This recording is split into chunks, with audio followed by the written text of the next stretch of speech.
ಇನ್ನು ಮುಂದೆ ನಿಮ್ಮ ನೆಚ್ಚಿನ ಧಾರಾವಾಹಿಗಳ ಫುಲ್ ಎಪಿಸೋಡ್ಗಳು ಸನ್ ನೆಕ್ಸ್ಟ್ ಆಪ್ನಲ್ಲಿ ಮಾತ್ರ. ಹೌದು ರಾಕೇಶ, ಇದೆಲ್ಲ ಆಗಿದ್ದು ನಿನ್ನಿಂದಾನೆ.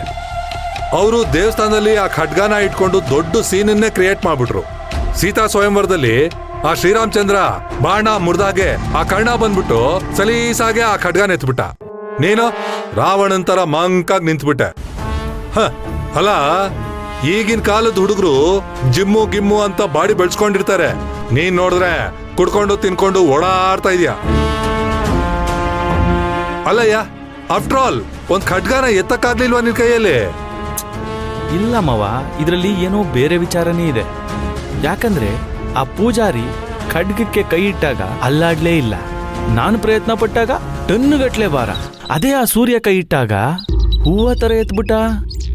ನನಗನ್ಸುತ್ತೆ ಈ ನಾಗೇಂದ್ರನೂ ಪೂಜಾರಿನೂ ಸೇರ್ಕೊಂಡು ಏನೋ ಗಿಮಿಕ್ ಮಾಡಿದ್ದಾರೆ ಅಂತ.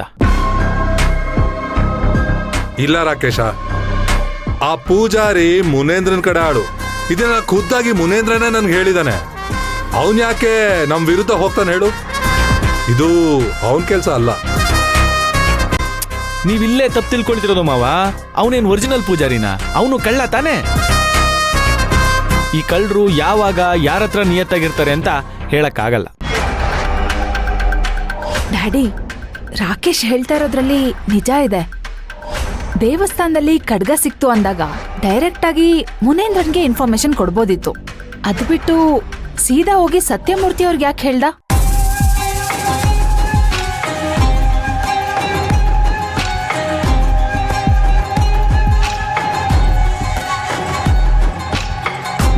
ಒಂದು ವೇಳೆ ಅವನು ಮುನೀಂದ್ರಂಗೆ ಈ ವಿಚಾರನ ಹೇಳಿದಿದ್ರೆ ನಾವ್ ಆ ಖಡ್ಗಾನಿಟ್ಕೊಂಡು ಏನು ಬೇಕಾದ್ರೂ ಆಟ ಆಡ್ಬೋದಾಗಿತ್ತು. ಆ ಖಡ್ಗಾನ ನಾವೇ ಹುಡುಕಿ ತೆಗೆದ್ವಿ ಅಂತ ನಮ್ ತಾತನ್ ವಿಶ್ವಾಸ ಗಳಿಸ್ಬೋದಾಗಿತ್ತು. ಆ ಪೂಜಾರಿ ಪಾರ್ಟಿ ಚೇಂಜ್ ಮಾಡಿದಾನೆ ಅಂತ ಇದ್ರಲ್ಲೇ ಗೊತ್ತಾಗಲ್ವಾ ಮಾವ?